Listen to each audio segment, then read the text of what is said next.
Greetings, this is Bradford Townsend, and this is a forward research report. It will be the full entire speech by Admiral Hyman Rickover entitled Energy, Resources, and Our Future. Remarks by Admiral Hyman Rickover delivered in May 1957. Hyman G. Rickover, born January 27, 1900. He passed away July 8, 1986, was an admiral in the U.S. Navy.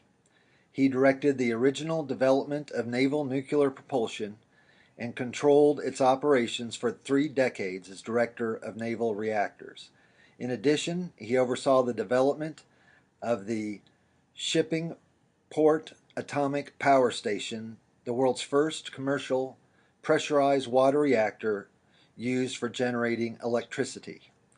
Known as the father of the nuclear navy, Rickover's profound effects on the Navy and its most powerful warships were of such scope that he may well go down in history as one of the Navy's most important officers.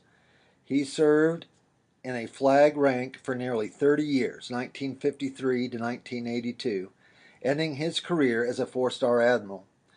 His total of 63 years of active duty service made Rickover the longest-serving naval officer and the longest-serving member of the United States Armed Forces in history. Rickover is only one of 4 people who have been awarded 2 Congressional Gold Medals.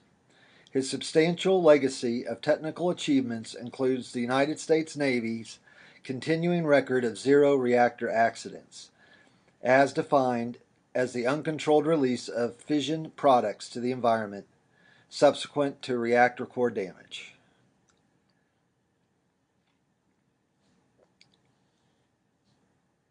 For delivery at a banquet of the annual Scientific Assembly of the Minnesota State Medical Association, St. Paul, Minnesota, May 14, 1957. Energy, Resources, and Our Future.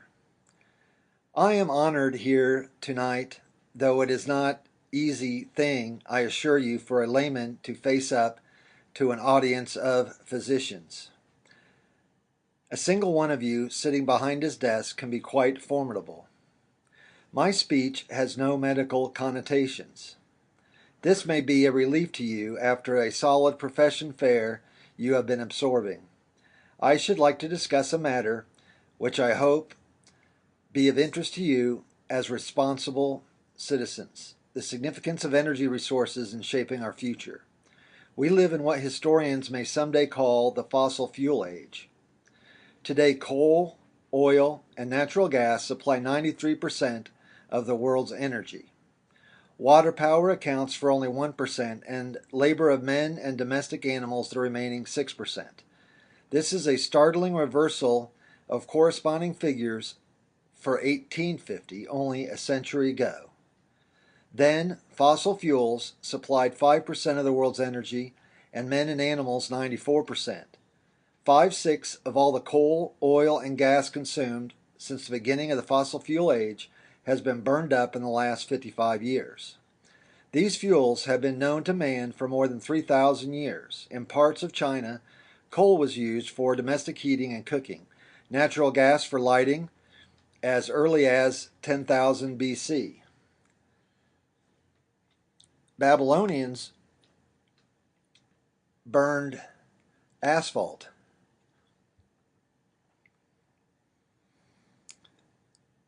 But these early uses were sporadic and of no economic significance. Fossil fuels did not become a major source of energy until machines running on coal, gas, and oil were invented. Wood, for example, was the most important fuel until 1880, when it was replaced by coal. Coal, in turn, has only recently been surpassed by oil in this country.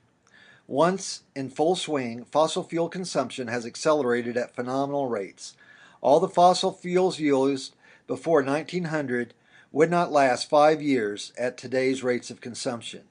Nowhere are these rates higher and growing faster than in the United States. Our country, with only 6% of the world's population, uses 1/3 of the world's total energy input.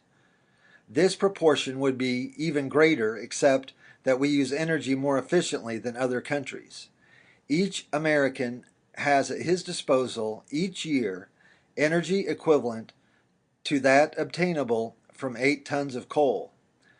This is 6 times the world's per capita energy consumption, though not quite so spectacular. Corresponding figures for other highly industrialized countries also show above average consumption figures. The United Kingdom, for example, uses more than 3 times as much energy as the world average. With high energy consumption goes high standard of living. Thus, the enormous fuel energy we in this country control feeds machines, which makes each of us master of an army of mechanical slaves. Man's muscle power is rated at 35 watts continuously, or 1/20th horsepower. Machines, therefore, furnish every American industrial worker with energy equivalent to that of 244 men, while at least 2,000 men push his automobile along the road. And his family is supplied with 33 faithful household helpers. Each locomotive engineer controls energy equivalent to that of 100,000 men. Each jet pilot 700,000 men. Truly, the humblest American enjoys the services of more slaves than were once owned by the richest nobles, and lives better than most ancient kings. In retrospect, and despite wars, revolutions, and disasters, the 100 years just gone by may well seem like a golden age. Whether this golden age will continue depends entirely upon our ability to keep energy supplies in balance with the needs of our growing population. But before I go into this question, let me review briefly the role of energy resources in the rise and fall of civilizations. Possession of surplus energy is, of course, a requisite for any kind of civilization.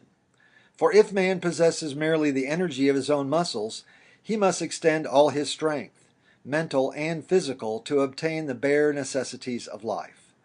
Surplus energy provides the material foundation for civilized living. A comfortable and tasteful home instead of a bare shelter. Attractive clothing instead of mere covering to keep warm. Appetizing food instead of anything that suffices to appease hunger. It provides the freedom from toil, without which there can be no art, music, literature, or learning. There is no need to belabor the point. What lifted man, one of the weaker mammals, above the animal world was that he could devise, with his brain, ways to increase the energy at his disposal. The use of leisure so gained to cultivate his mind and spirit, where man must rely solely on the energy of his own body. He can sustain only the most meager existence. Man's first step on the ladder of civilization dates from his discovery of fire and his domestication of animals. With these energy resources, he was able to build a pastoral culture. To move upward to an agricultural civilization, he needed more energy. In the past, this was found in the labor of dependent members of large patriarchal families, augmented by slaves obtained through purchase or as war booty.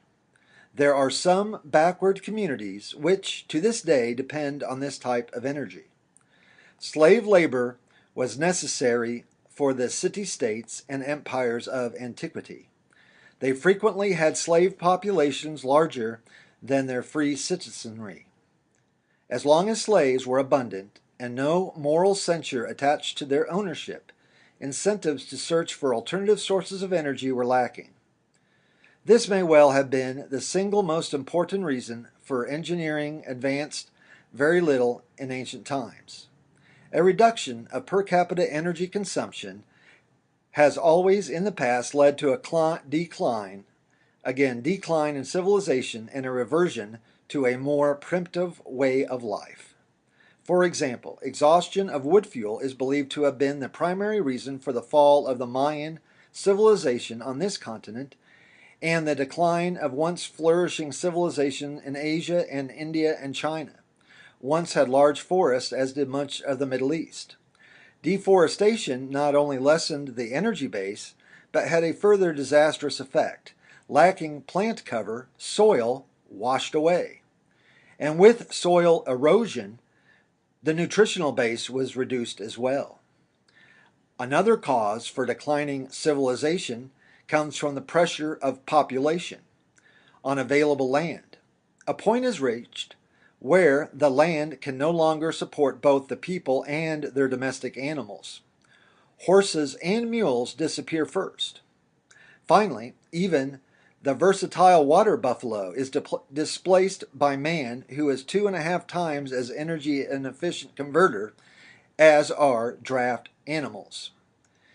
It must always be remembered that while domestic animals and agricultural machines increase the productivity per man, maximum productivity per acre is achieved only by intensive manual cultivation. Maximum productivity per acre is achieved only by intensive manual cultivation. It is a sobering thought that the impoverished people of Asia, who today seldom go to sleep with their hunger completely satisfied, were once far more civilized and lived much better than people of the West. And not so very long ago either. It was the stories brought back by Marco Polo of the marvelous civilization in China, which turned Europe's eyes to the East and induced adventurers, sailors, to brave the high seas in their small vessels, searching for a direct route to the fabulous Orient, the wealth of the Indies, in a phrase still used. But whatever wealth may be there, it certainly is not evident in the life of the people today. Asia failed to keep technological pace with the needs of her growing populations and sank into such poverty that in many places man has become again the primary source of energy, since other energy converters have become too expensive. This must be obvious to the most casual observer. What this means is quite simply a reversion to a more primitive stage of civilization, with all that it implies for human dignity and happiness. Anyone who has watched a sweating Chinese farm worker strained at his heavy-laden wheelbarrow, creaking along a cobblestone road, or has flinched as he drives past an endless procession of human beasts of burden moving to a market in Java. The slender woman bent over mountainous loads heaped on her heads. Anyone who has seen statistics translated into flesh and bone realizes the degradation of man's stature when his muscle power becomes the only energy source he can afford. Civilization must wither when human beings are so degraded. Where slavery represented a major source of energy, its abolition had the immediate effect of reducing energy consumption. Thus, when this time-honored institution came under moral censure by Christianity, civilization declined until other sources of energy could be found. Slavery is incompatible with Christian belief in the worth of the humblest individual as a child of God. As Christianity spread through the Roman Empire and masters freed their slaves, in obedience to the teachings of the Church, the energy base of the Roman civilization crumbled. This, some historians believe, may have been a major factor in the decline of Rome and the temporary reversion to a more primitive way of life during the Dark Ages. Slavery gradually disappeared throughout the Western world except in its milder form of serfdom. That it was revived 1,000 years later merely shows that man's ability to stifle his conscience, at least for a while, when his economic needs are great. Eventually, even the needs of the overseas plantation economies did not suffice to keep alive a practice so deeply repugnant to Western man's deepest convictions. It may well be that it was unwillingness to depend on slave labor for their energy needs which turned the minds of medieval Europeans to search for alternate sources of energy, thus sparking the power revolution of the Middle Ages, which in turn paved the way for the Industrial Revolution of the 19th century. When slavery disappeared in the West, engineering advanced. Men began to harness the power of nature by utilizing water and wind as energy sources. The sailing ship, in particular, which replaced the slave-driven galley of antiquity, was vastly improved by medieval shipbuilders and became the first machine enabling man to control large amounts of inanimate energy.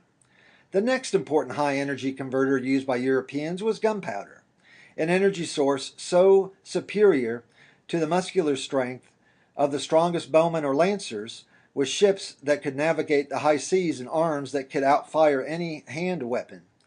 Europe was now powerful enough to preempt for herself the vast empty areas of the Western Hemisphere into which she poured her surplus populations to build new nations of European stock.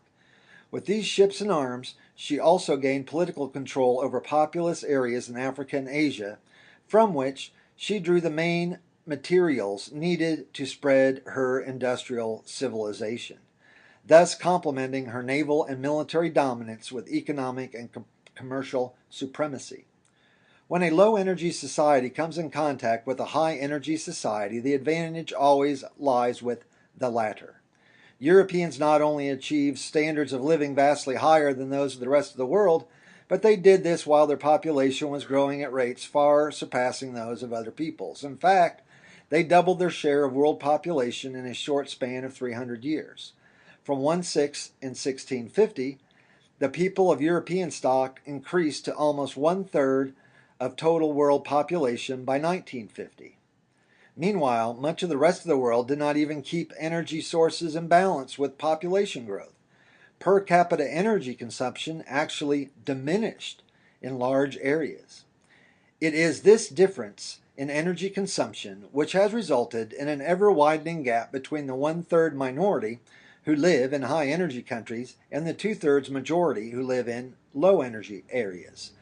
These so-called underdeveloped countries are now finding it far more difficult to catch up with the fortunate minority than it was for European to initiate transition from low energy to high energy consumption. For one thing, their ratio of land to people is much less favorable.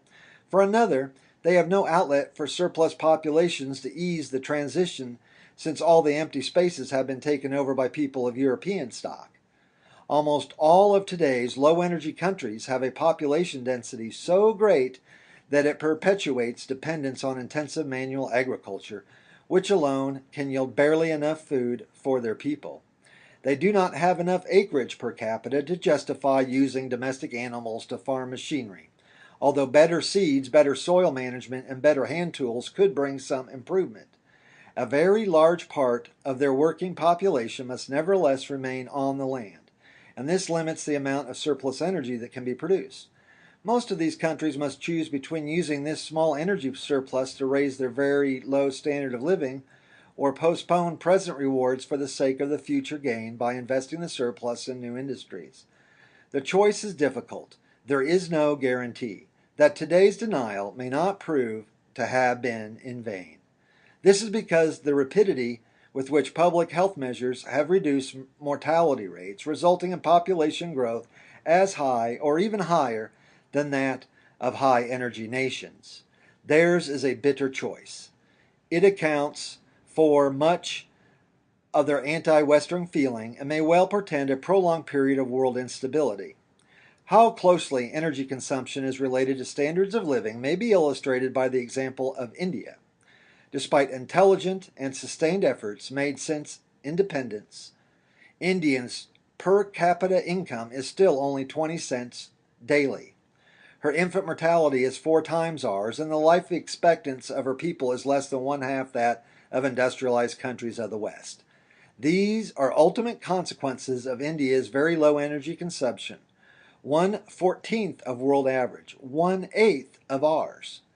Ominous, too, is the fact that while world food production increased 9% in the 6 years from 1945 to 1951, world population increased by 12%. Not only is the world population increasing faster than world food production, but unfortunately increases in food production tend to occur in the already well-fed, high-energy countries rather than in the undernourished, low-energy countries where food is most lacking. I think no further elaboration is needed to demonstrate the significance of energy resources for our own future. Our civilization rests upon a technological base which requires enormous quantities of fossil fuels.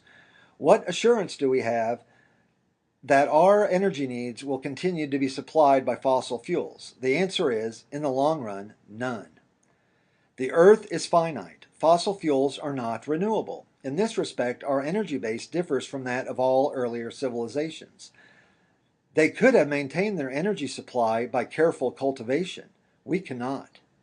Fuel that has been burned is done forever. Fuel is even more efficient than metals. 2 are non-renewable resources threatened with ultimate extinction. But something can be salvaged from scrap. Fuel leaves no scrap, and there is nothing man can do to rebuild exhausted fossil fuel reserves. They were created by solar energy 500 million years ago and took eons to grow to their present volume. In face of the basic fact that fossil fuel reserves are finite, the exact length of time these reserves will last is important in only one respect. The longer they last, the more time do we have to invent ways of living off renewable or substitute energy sources and to adjust our economy to the vast changes which we can expect from such a shift.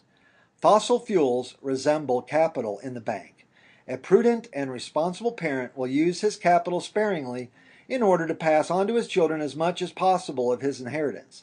A selfish and irresponsible parent will squander it in riotous living and care not one whit on how his offspring will fare.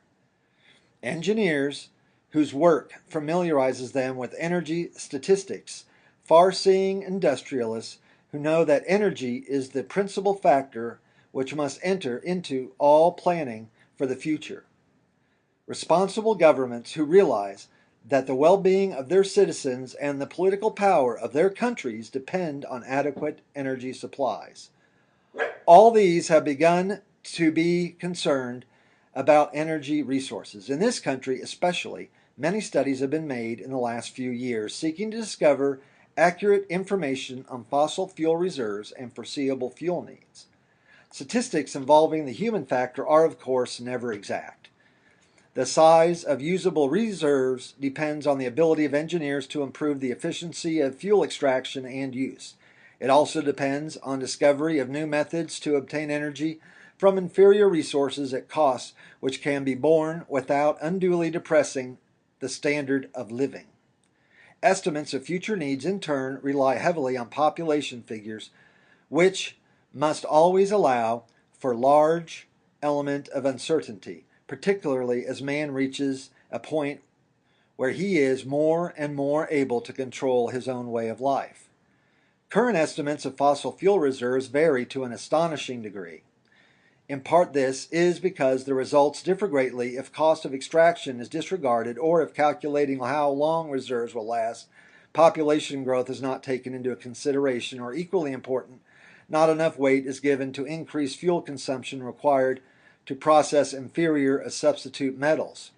We are rapidly approaching the time when exhaustion of better grade metals will force us to turn to poorer grades, requiring in most cases greater expenditure of energy per unit of metal. But the most significant distinction between optimistic and pessimistic fuel reserve statistics is that the optimists generally speak of the immediate future, the next 25 years or so, while the pessimists think in terms of a century.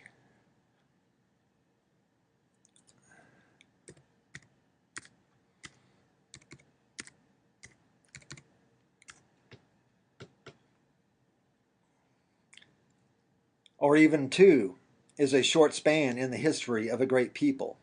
It seems sensible to me to take a long view, even if this involves facing unpleasant facts. For this is an unpleasant fact that according to our best estimates, total fossil fuel reserves recoverable at not over twice today's unit cost are likely to run out at some time between the years 2000 and 2050, if present standards of living and population growth rates are taken into account. Oil and natural gas will disappear first, coal last. There will be coal left in Earth, of course, but it will be so difficult to mine that energy costs would rise to economically intolerable heights. So, that it would become necessary either to discover new energy sources or to lower standards of living drastically. For more than 100 years, we have stoked ever-growing numbers of machines with coal. For 50 years, we have pumped gas and oil into our factories, cars, trucks, tractors, ships, planes, and homes without giving a thought to the future. Occasionally, the voice of a Cassandra has been raised only to be quickly silenced when a lucky discovery revised estimates or our oil reserves upward, or a new coal field was found in some remote spot. Fewer such lucky discoveries can be expected in the future, especially in industrialized countries where extensive mapping of resources have been done. Yet, the popularizers of scientific news would have us believe that there is no cause for anxiety, that reserves will last thousands of years, and before they run out, science will have produced miracles. Our past history and security have given us the sentimental belief that things we fear will never really happen, that everything turns out right in the end. But prudent men will reject these tranquilizers and prefer to face the facts so that they can plan intelligently for the needs of posterity. Looking into the future, from the mid-20th century, we cannot feel overly confident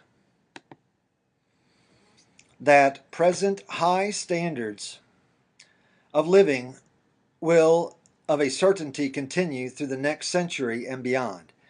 Fossil fuel costs will soon definitely begin to rise as the best and most accessible resources are exhausted, and more difficult effort will be required to obtain the same energy from remaining reserves. It is likely also that the liquid fuel synthesized from coal will be more expensive. Can we feel certain that when economically recoverable fossil fuels are gone, science will have learned how to maintain a high standard of living on renewable energy sources? I believe it would be wise to assume that the principle of renewable fuel sources we can expect to tap before fossil fuels run out will supply only 7 to 15% of future energy needs. The 5 most important of these renewable sources are wood, fuel, farm waste, wind, water power, and solar heat. Wood fuel and farm waste are dubious as substitutes because of growing food requirements to be anticipated. Land is more likely to be used for food production than for tree crops. Farm waste may be more urgently needed to fertilize the soil than fuel machines. Wind and water power can furnish only a small percentage of our energy needs. Moreover, as with solar energy, expensive structures would be required, making use of land and metals which will also be in short supply. Nor would anything we know today justify putting too much reliance on solar energy, though it will probably prove feasible for home heating in favorable localities and for cooking in hot countries which lack wood, such as India. More promising is the outlook of nuclear fuels. These are not, properly speaking, renewable energy sources, at least not in the present state of technology.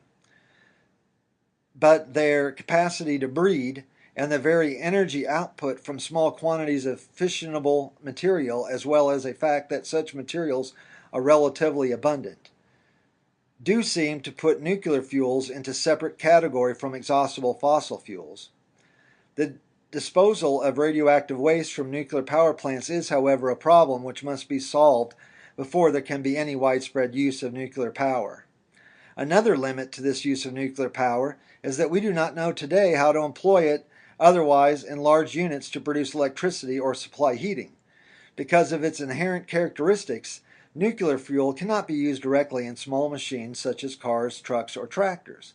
It is doubtful that it could be, in the foreseeable future, furnish economically fuel for civilian planes or ships except very large ones. Rather than nuclear locomotives, it might prove advantageous to move trains by electricity produced in nuclear central plants.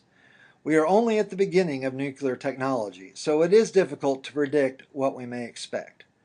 Transportation, the lifeblood of all technically advanced civilizations, seems to be assured.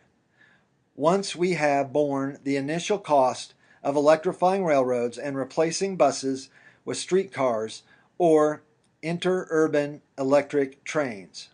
But unless science can perform the miracle of synthesizing automobile fuel from some energy source as yet unknown, or unless trolley wires power electric automobiles on all streets and highways, it will be wise to face up to the possibility of the ultimate disappearance of automobiles, trucks, buses, and tractors before all the oil is gone and hydrogenation of coal for synthetic liquid fuels has come to an end. The cost of automotive fuel may have risen to a point where private cars will be too expensive to run and public transportation again becomes a profitable business. Today, the automobile is the most uneconomical user of energy. Its efficiency is 5% compared with 23% for diesel-electric railway. It is the most ravenous devourer of fossil fuels, accounting for over half of the total oil consumption in this country. And the oil we use in the United States in 1 year took nature about 14 million years to create.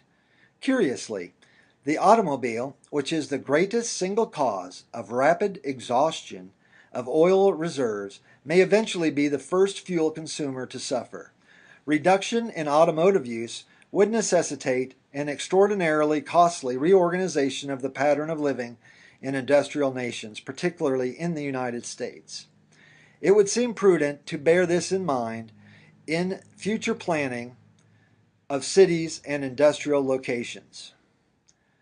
Our present known reserves of fissionable materials are many times as large as our net economically recoverable reserves of coal.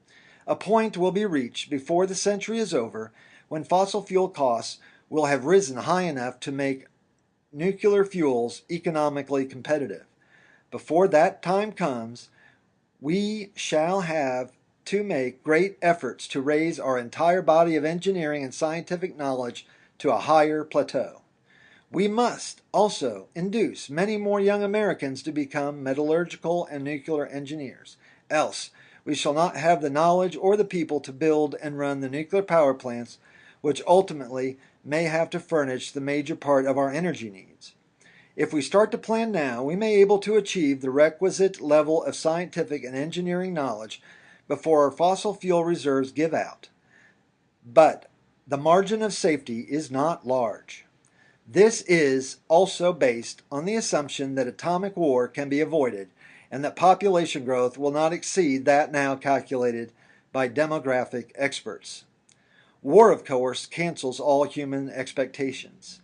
Even growing world tension just short of war could have far-reaching effects. In this country, it might, on one hand, lead to greater conservation of domestic fuels, to increased oil imports, and to acceleration in scientific research which might turn up unexpected new energy sources. On the other hand, the resulting armaments race could deplete metal reserves more rapidly, hastening the day when inferior metals must be utilized with consequent greater expenditure of energy. Underdeveloped nations with fossil fuel deposits might be coerced into withholding them from the free world, or may themselves decide to retain them for their own future use. The effect on Europe, which depends on coal and oil imports, would be disastrous, and we would have to share our own supplies to lose our allies. Barring atomic war or unexpected changes in population curve, we can count on an increase in world population from 2.5 billion today to 4 billion in the future, the year 2000, to 6 to 8 billion by 2050. The United States is expected to quadruple its population during the 20th century from 75 million in 1990 to 300,000 in the year 2000 and to reach 375 million in 2050. This would almost exactly equal India's present population, which she supports on just half under as much land area. It is an awesome thing to contemplate a graph of world population growth from prehistoric times. Tens of thousands of years ago to the day after tomorrow, let us say the year 2000 AD, if we visualize the population curve as a road, which starts at sea level and rises in proportion as the world population increases, we would see it stretching endlessly, almost level, for 99% of the time that man has inhabited the earth. In 6000 BC, when recorded history begins, the road is running at a height of 70 feet above sea level, which corresponds to a population of 10 million. 7,000 years later, in 1000 AD, the road has reached elevation of 1,600 feet. The gradation now becomes steeper, and 600 years later, the road is 2,900 feet high. During the short span of the next 400 years, from 1600 to 2000, it suddenly turns sharply upward at an almost perpendicular inclination and goes straight up to the elevation of 29,000 feet, the height of Mount Everest, the world's tallest mountain.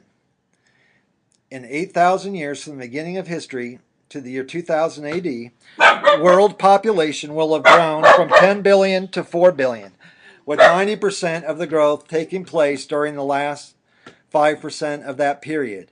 In 400 years, it took the first 3,000 years of recorded history to accomplish the first doubling of population. 100 years for the last doubling, but the next doubling will require only 50 years. Calculations give us the astonishing estimate that 1 of every 20 human beings born in this world is alive today. The rapidity of population growth has not given us enough time to readjust our thinking. Not much more than a century ago, our country, the very spot on which I stand now, was a wilderness in which a pioneer could find complete freedom from men and from government. If things became too crowded, if he saw his neighbor chimney smoke, he could, and often did, pack up and move west. We begin life in 1776 as a nation of less than 4 million people, spread over a vast continent, with seemingly inexhaustible riches of nature all about.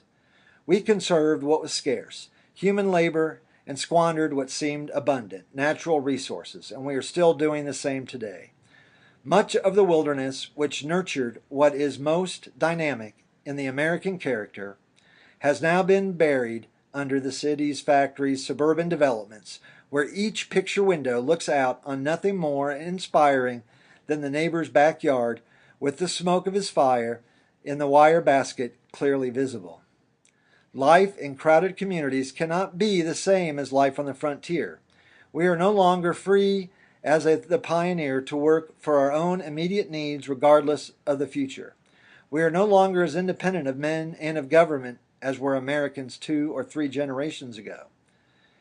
An ever larger share of what we earn must go to solve problems caused by crowding, living bigger governments, bigger cities, bigger states, federal budgets to pay for more public services, merely to supply us with enough water to carry away our waste products, because more difficult and expansive daily.